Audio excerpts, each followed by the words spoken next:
മലയാളത്തിന്റെ നിത്യഹരിത നായകൻ പ്രേം നസീറിന്റെ മകനും നടനുമായ ഷാനവാസാണ് മരണത്തിനു കീഴടങ്ങിയത്. തിരുവനന്തപുരത്തെ സ്വകാര്യ ആശുപത്രിയിൽ ഇന്നലെ വൈകിട്ടായിരുന്നു അന്ത്യം സംഭവിച്ചത്.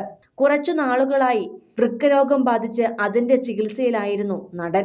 അസുഖം മൂർച്ഛിച്ചതിനെ തുടർന്ന് ഷാനവാസിനെ തിങ്കളാഴ്ച രാത്രി 7 മണിയോടെ തിരുവനന്തപുരത്തെ സ്വകാര്യ ആശുപത്രിയിൽ പ്രവേശിപ്പിച്ചെങ്കിലും 12 മണിയോടെ മരണം സംഭവിക്കുകയായിരുന്നു.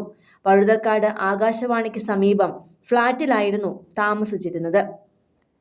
അച്ഛന്റെ പാത പിന്തുടർന്ന് മലയാള സിനിമയിലെത്തിയ ഷാനവാസ് മലയാള സിനിമയിൽ നായക വില്ലൻ വേഷങ്ങളിൽ തിളങ്ങി. മലയാളം, തമിഴ് ഭാഷകളിലായി 96 സിനിമകളിൽ അഭിനയിച്ചിട്ടുണ്ട്. ബാലചന്ദ്ര മേനോൻ സംവിധാനം ചെയ്ത പ്രേമഗീതങ്ങളിലൂടെയാണ് ഷാനവാസ് സിനിമയിലേക്ക് എത്തിയത്. മണിത്താലി, ഗാനം, ഹിമം, ചൈന ടൗൺ, ചിത്രം, കോരിത്തരിച്ച നാൾ തുടങ്ങിയവയാണ് അഭിനയിച്ച ചിത്രങ്ങളിൽ ചിലത്.